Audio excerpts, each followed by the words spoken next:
which we call as combination of errors. Okay, so you know there are errors in two values. You might be adding two values, or you might be subtracting two values, multiplying two values, dividing two values.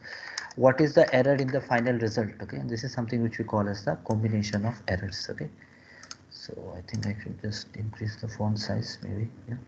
Okay, so what happens is when you are actually combining two values, let's say two values are added. Okay, you are going to get a value. So what happens is there are certain rules that we need to follow, and let's follow three rules here. Okay, the three rules that I'm just going to write them down, and probably we are just going to take up one more numerical problem after we do this. Okay, so what happens is when two quantities are added, okay, added or even subtracted, what happens is even their errors are added or subtracted. Okay, so the absolute error is the in the final result. Okay, in the final result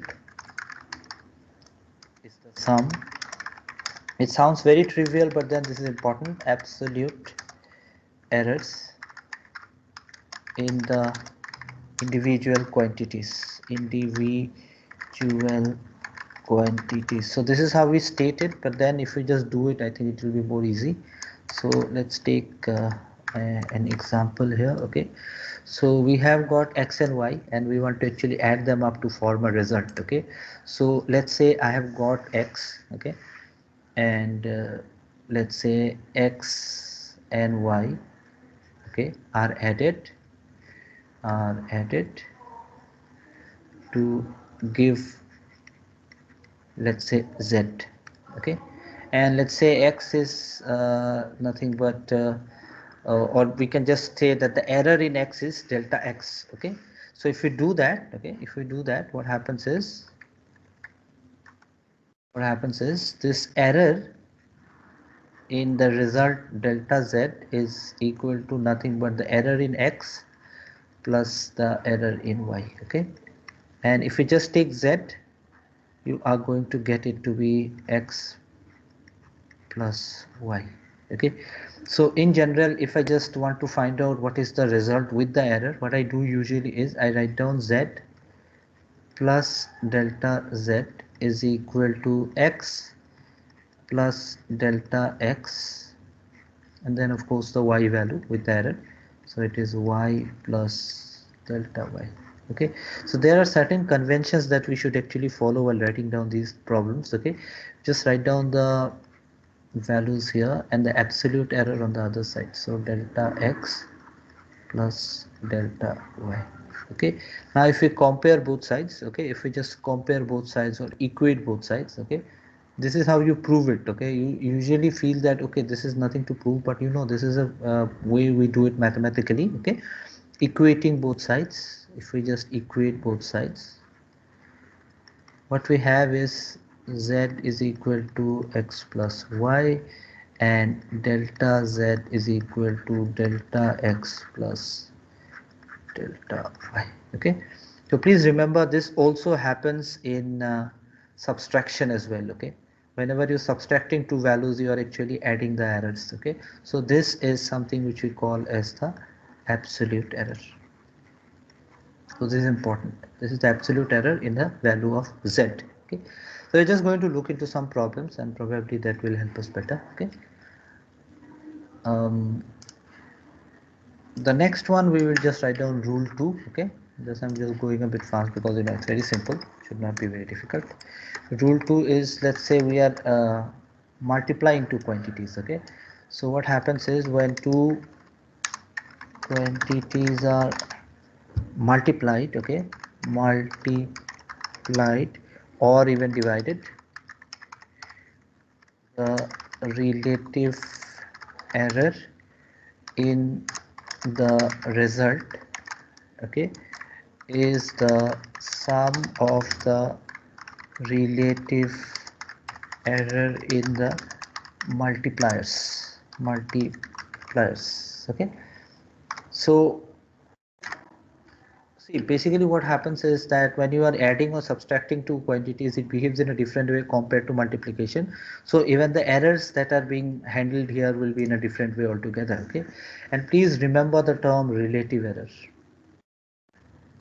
So whenever we are multiplying two quantities, we are dealing more with relative error. When we are adding or subtracting two quantities, we are dealing with the absolute error. Okay. So this is a some important point which sometimes we miss. Okay. So this is z is equal to, sorry, let's say I write down z is equal to x into y. Okay.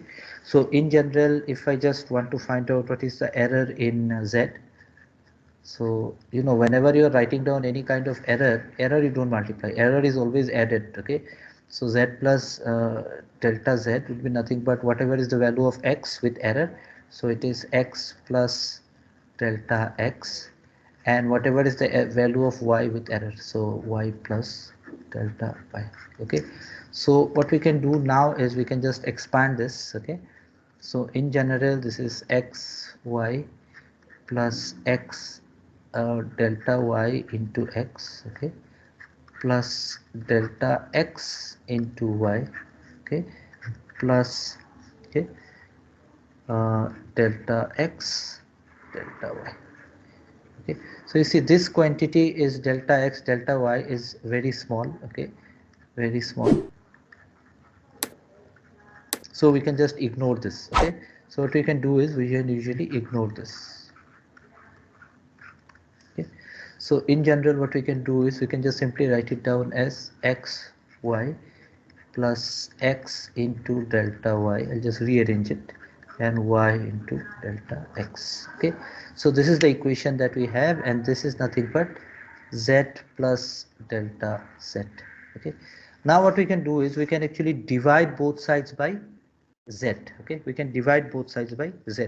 So if we do that, what we have is this 1 plus delta z divided by z, and I am not explaining this here, it's very simple. Xy, z is also xy, so the xy divided by z would be nothing but 1, because that is xy, we already said that. And then this would be nothing but delta y divided by, in place of z I'll just write down xy on this side, so you can just say it's y plus delta x divided by x. So you see it's basically taking the form of a relative error. Okay. So that's important, dividing by z. Okay. We're just going to divide it by z that way. So 1 can be cancelled on both sides, so what we have is nothing but delta z divided by z is delta y divided by y plus delta x divided by x. Okay. So this is something which we call as the relative error.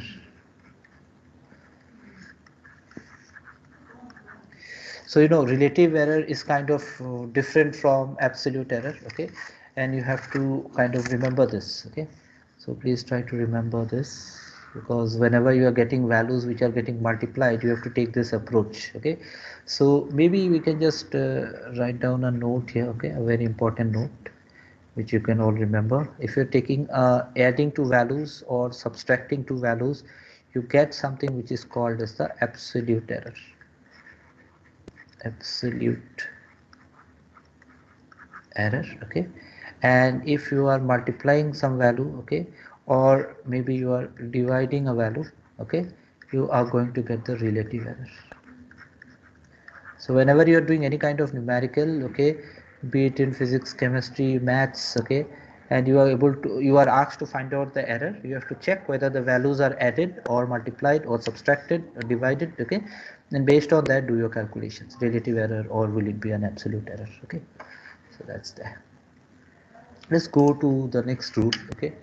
Rule number 3. So rule 3 is dealing with powers. Okay. So rule 3 is dealing with powers, and I think this is okay.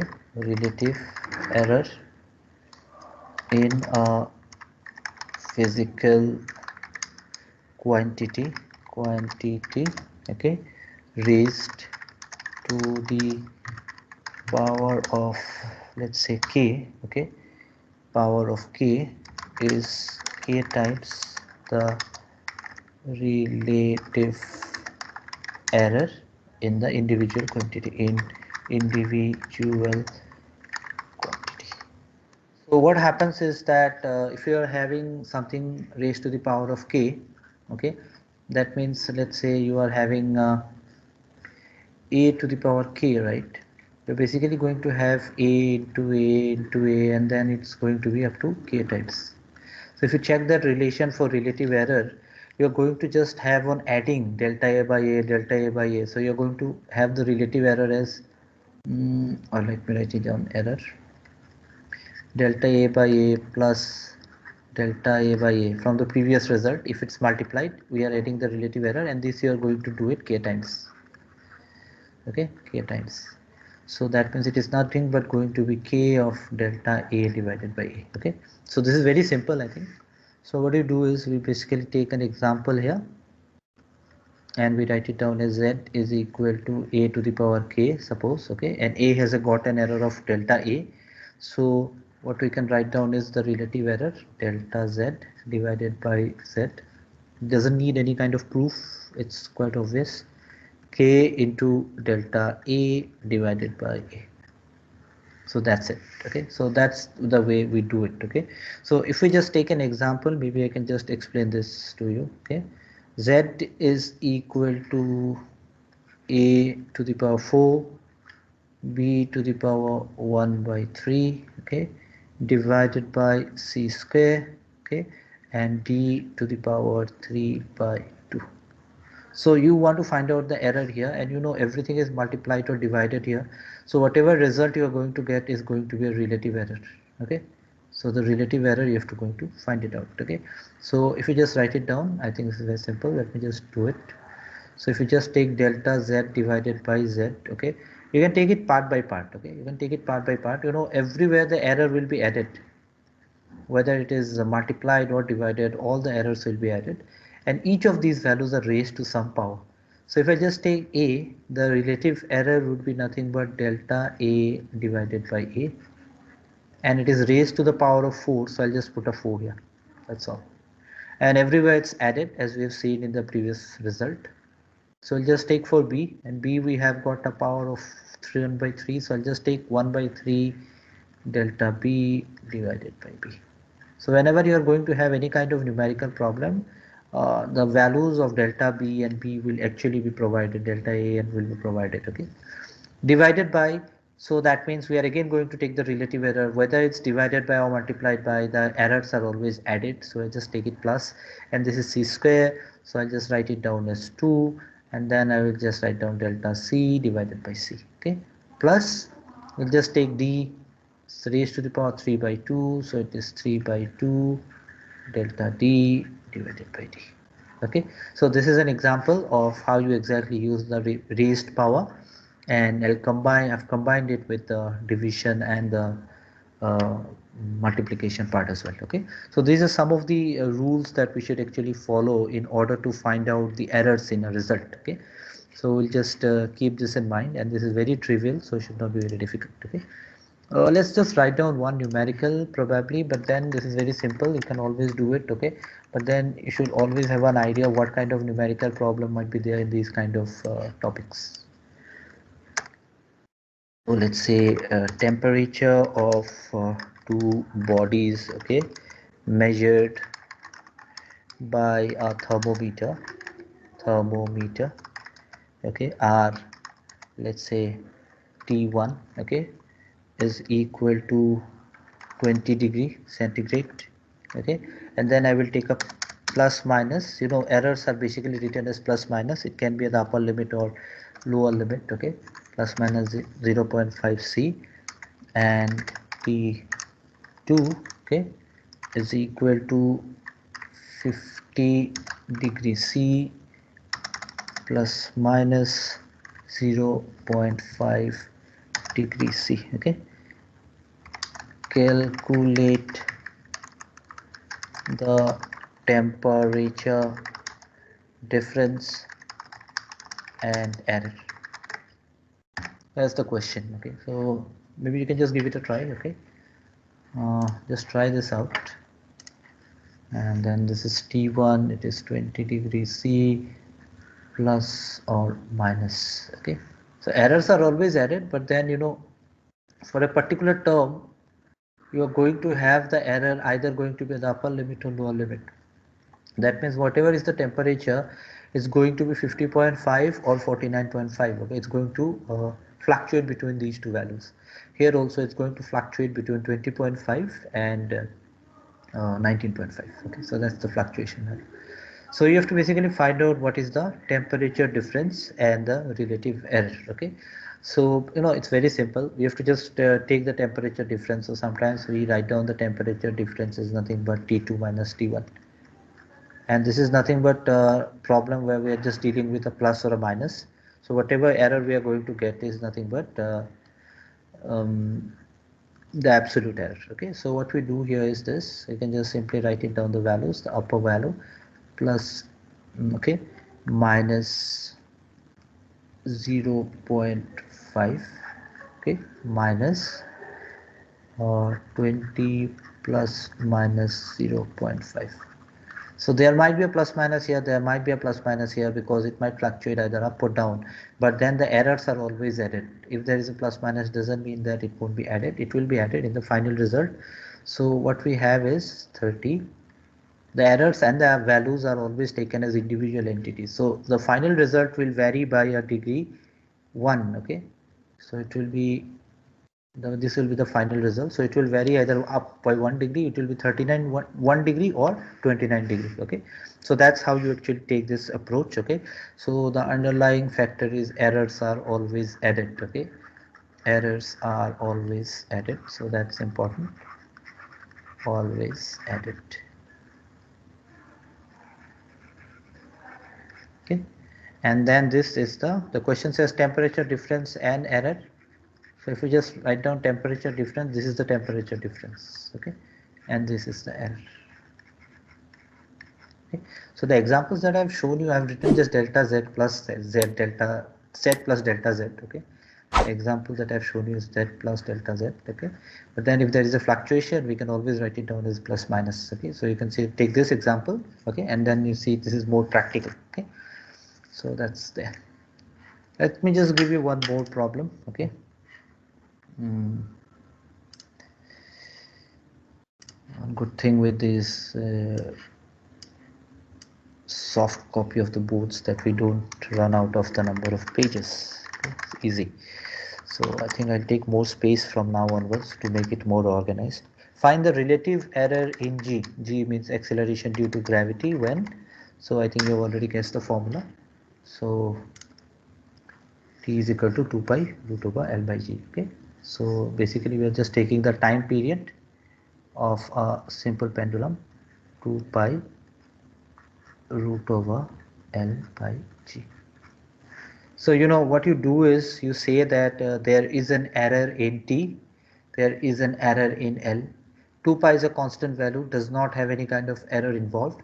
You have to find out what is the error in g. Happens usually in these kind of problem is you have to just consider what are the values that are being provided. So I will just take this t is equal to 2 pi root over L by g. Okay, and usually what we do is we square both sides, so it is t square is equal to 4 pi square into L divided by g.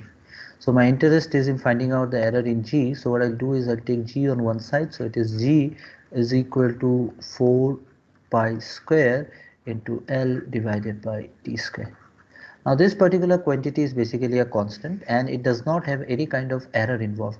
So whenever you are taking any kind of value, let's say 4, 5, okay, number of people in a room, all those things are not having any kind of error involved. So what you do is when we do the calculation for error, we will ignore this part. This part won't be part of the error. Now you see on this side we have a value which is divided and we have got a raised power. So that means we are not finding out absolute error in this case. We are going to find out what is the relative error, and that's the question that says that you have to find out the relative error. So when we find out the relative error, what we do is we just find out the relative error in g. So relative error is always delta g by g. A point to note here is that delta g and g values might be given if you are given any kind of numerical problem. Okay, so this is just basically a problem where you have just given a formula. But if you are given numerical values, you can directly put the value of delta g and g. Okay, and then you can find out. So delta G by, not delta G and G, sorry, that is something which you're going to find out. You have to directly put the values of L delta L, T delta T. Okay. So you see these two values are divided by one by the other. So what we take is addition of the relative error. So relative error in L is delta L by L, plus relative error in T is delta T divided by T, but then T has a power 2, so I'll just multiply it by 2. Okay. So Sir, this is yeah. sir, G is equal to T square divided by 4 pi square L might be, sir. T is in the Or did I make some mistake here? If you just square it out, no, I think this is correct. What's the error you're saying? Say this side you just square it out. So it is t square 4 pi square L by G. So G will go here, T will come here. So sir. this will be G is equal to L by T square. Is it correct? Can you just recheck your calculations? I think you're just mixing it up. Just check it once. No error in constant quantity. Okay. So please make sure that you understand this particular point. That is the main part of this exercise. Pragyan, is it clear? Yeah, yes, sir. So what happens is, which rule I'm using here is actually this. Okay, we basically using this particular rule here. So if you take this, you can understand from this particular thing. If you understand this, the other, this is more or less something which is similar. Okay, so it is always power raised will come in front, and everything is getting just added up. Okay, and that's the rule of doing errors.